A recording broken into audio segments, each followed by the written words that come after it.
उर्दू खबर के मुअज़्ज़िज़ दोस्तों में माजिद मलिक और आप तमाम देखने और सुनने वालों को अस्सलाम वालेकुम। नाज़रीन गिरामी, आज हम आपको अम्मान नामी अरबी मुल्क के बारे में दिलचस्प हक़ाइक़ से आगाह करने की कोशिश करेंगे। वो कौन से ऐसे निराले काम हैं जो सिर्फ और सिर्फ अमान में ही होते हैं, और अमान की ख़वातीन एक मखसूस नकाब क्यों इस्तेमाल करती हैं। ये सब और अमान की तारीख जानने के लिए इस कीमती और मालूमाती वीडियो को आखिर तक जरूर देखिएगा। तो आइए चलते हैं सरजमीन अमान पर और जानते हैं कुछ अनोखा। मुअज़्ज़िज़ दोस्तों, अमान जनूब मगरबी एशिया का एक अहम मुल्क है जो जजीरा नुमा अरब पर वाक़े है। इसकी खुश्की से सरहदें शुमाल मगरिब में मुत्तहिदा अरब अमारात से, मगरिब में सऊदी अरब से, जनूब मगरिब में यमन से मिलती हैं। साहिल के एतबार से जनूब मशरिक में बुहरा अरब, शुमाल मशरिक में खलीज अमान है, और समंदर से इसकी कुर्बत पाकिस्तान और ईरान से भी है। अमान में सहरा, पहाड़ी इलाके और सरसब्ज इलाके भी हैं। अपने वसी रकबे, आबादी, तेल और गैस के ज़खायर और अपनी जोग्राफियाई पोजीशन के हवाले से ये सऊदी अरब के बाद खलीज ताउन कौंसिल का सबसे अहम मुल्क है।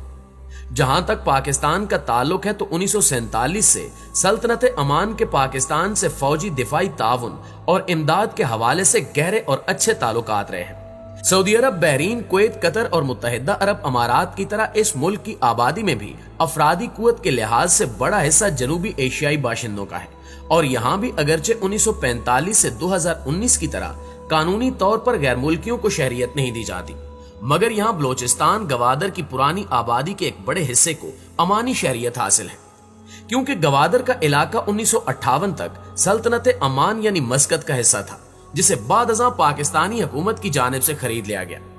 अमान और इंडिया के ताल्लुकात कई सालों पर मुहित हैं। जब इंडिया में नेहरू की हुकूमत थी तो उस वक्त अमान के बादशाह तैमूर बिन सईद ने गवादर शहर और इससे मुल्का बंदरगाह जवाहिर लाल नेहरू को कोड़ियों के दामों खरीदने की ऑफर की, मगर नेहरू ने तारीख की बड़ी गलती करते हुए इस बंजर जमीन को खरीदने से इनकार कर दिया, जिसके बाद गवादर शहर और बंदरगाह को पाकिस्तान ने खरीद लिया। आज गवादर की बंदरगाह एशिया समेत दुनिया भर के लिए गेम चेंजर साबित हो रही है, और इंडिया अपनी इस गलती पर पछता रहा है। दोस्तों, अमान एक ऐसा मुल्क है जहां हर बुध को औरतों के लिए खास बाजार लगाया जाता है, जहां दुकानदार भी खवातीन ही होती हैं, और इस बाजार में मर्दों का दाखिला ममनू है। इस बाजार की खास बात यह है कि यह बाजार एक बंद इमारत के अंदर लगाया जाता है, जहां सूरज की रोशनी नहीं पहुंच पाती। इसी खासियत की बिना पर इस बाजार को मार्केट ऑफ डार्कनेस भी कहा जाता है। इस बाजार में जरूरत की तमाम अशिया मौजूद होती हैं। यहाँ की औरतों के हवाले से एक अहम बात आपसे शेयर करते चले कि अमानी औरतें खास किस्म का नकाब पहनती हैं, जो दीगर इस्लामी ममालिक की निस्बत बहुत मुख्तलिफ है। इस नकाब के पीछे की छुपी हकीकत भी इंतहाई हैरान कुन है। कहा जाता है कि जमाने कदीम में जब अमान सिर्फ एक जजीरा हुआ करता था, उस वक्त यहाँ एक जादूगर ने आकर कब्जा कर लिया था। ये जादूगर अमान में बसने वाली खूबसूरत औरतों का चेहरा देखकर उन पर फरीफ्ता हो जाता और शैतानी अमल की मदद से पसंद आ जाने वाली औरत को हिप्नोटाइज करके उसके साथ जिनसी ज्यादती करता, जिस पर यहाँ की खवातीन ने चेहरे छुपाने के लिए एक मखसूस किस्म का नकाब तैयार किया। यूं ये रवायत बढ़ती चली गई जो आज तक बरकरार है। प्यारे साथियों, अमान खलीज ताउन कौंसिल का रुकन मुल्क है, और कम ही लोग जानते हैं कि खलीजी ममालिक में सबसे ज्यादा सियाती रियासत अमान है। अमान की मुनफरिद बात यह भी है कि यह ना सिर्फ खलीज बल्कि कुर्रे अर्ज पर इंसानी आबादी की अव्वलीन जगहों में से एक है। माहिरीन के मुताबिक अमान में इंसानी जिंदगी की उम्र कम अज कम 1,06,000 बरस है। अमान को अरब ममालिक में सबसे पहले आजादी हासिल हुई। ये माजी में पुर्तगाल की नौ आबादी भी रहा है। 1650 में जंगे आजादी करके अमानी कबाइल ने पुर्तगालियों को बेदखल कर दिया था, जबकि बाकी अरब ममालिक को इस्तेमारी कुव्वतों से आजादी बहुत बाद में मिली। साबिक अमरीकी सदर जॉर्ज डब्ल्यू बुश बाप बेटे दोनों ने अपने अपने अदवार में अमान के दौरे किए। इस हवाले से अमान को अमरीका के साथ तवील दोस्ती का रिकॉर्ड भी हासिल है। अमान वाहिद खलीजी मुल्क है जो यमन की हालिया जंग में सऊदी अरब के ऑपरेशन का मुखालिफ है। वो ईरान और सऊदी अरब के दरमियान सालिस का किरदार अदा करता है। माजी में भी कुवैत और इराक, जबकि इराक ईरान जंग में अमान ने हैरान कुन तौर पर सालिस का किरदार अदा किया था। अमान को दहशतगर्दी से पाक मुल्क होने का एजाज भी हासिल है। 9/11 के बाद दुनिया भर में शुरू होने वाली दहशतगर्दी का कोई असर अमान पर नहीं हुआ। अब तक कोई एक दहशतगर्दाना वाकया भी रूनुमा नहीं हुआ, जिसकी वजह से इसका ये एजाज भी सबसे नुमाया है।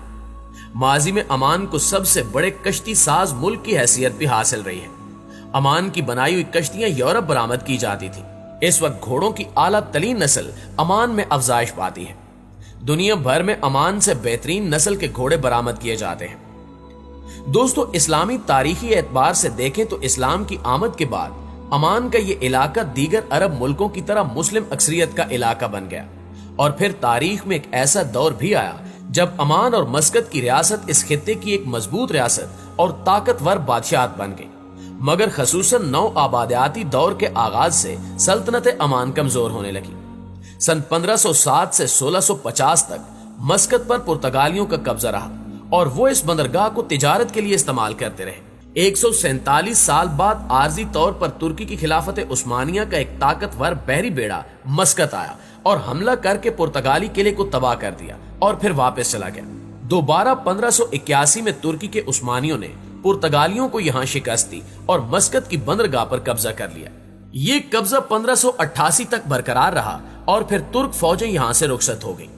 17वीं सदी ईस्वी में यारूबा इमामों ने अम्मानियों को मुत्तहिद किया और नासिर बिन मुर्शद पहला यारूबा इमाम बना और यहाँ से पुर्तगालियों को निकालने में उसने अहम किरदार अदा किया। नासिर के बाद इमाम सैफ बिन सुल्तान ने ज़ंज़िबार पर कब्जे के बाद सवाली साहिल पर पुर्तगालियों के एक मजबूत किले और छावनी का 2 साल तक मुहासरा किया और इसे 1698 में फतह कर लिया। इसके बाद अमानियों ने आसानी से पुर्तगालियों को अफ्रीका के साहिली इलाकों से निकाल दिया। मुअज़्ज़िज़ दोस्तों, सैफ बिन सुल्तान ने सन 1700 में बहरीन पर भी कब्जा कर लिया।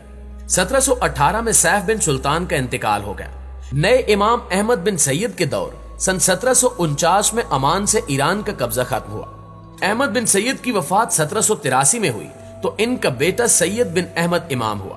फिर सैयद बिन अहमद का बेटा सैयद हामिद बिन सैयद इमाम हुआ जिसने मस्कत पर भी कब्जा कर लिया। उसके चचा सैयद सुल्तान बिन अहमद इमाम मुंतखब हुए। उनका इंतकाल 19वीं सदी में हुआ और उनकी वफात के बाद नए इमाम अजान बिन कैस मुंतखब हुए। ये वो दौर था जब बरतानिया हिंदुस्तान में बंगाल और मद्रास के इलाकों में काबिज हो चुका था और अपनी ताकतवर नेवी की वजह से बड़ी नौआबादियाती कुवत बनकर यहाँ भी अपने कदम जमा रहा था। बाद में यहाँ अंग्रेज इतने ताकतवर हो गए कि अपनी मर्जी का इमाम चाहने लगे। इमाम कैस के इंतखाब के बावजूद अंग्रेजों ने उसे अम्मान और मस्कत का इमाम तस्लीम नहीं किया और 1871 में अपनी मर्जी के इमाम सुल्तान को तख्त पर बिठा दिया। इसकी हाकमियत मस्कत के अलावा गवादर पर भी तस्लीम की गई। अब अंग्रेज जनूब मशरकी अरब पर कब्जा करना चाहते थे ताकि यहाँ पे दीगर यूरोपीय कुवतों को शिकस्त देकर इलाके के समुद्री रास्तों पर मुकम्मल कब्जा कर ले। दोस्तों, वक्त गुजरता गया और अंग्रेज यहाँ से बेजार होते गए और आखिरकार अमान आजाद हो गया। आज अमान की मईशत 80.6 बिलियन डॉलर है जो कि वाकई हैरान कुन है। अमान मछलियां बरामद करके हर साल लाखों डॉलर कमाता है जबकि सयाहत भी इस इलाके का एक अहम शोबा है। जी तो मुअज़्ज़िज़ दोस्तों, ये थी हमारी आज की वीडियो कैसी लगी कमेंट करके हमें जरूर बताइएगा।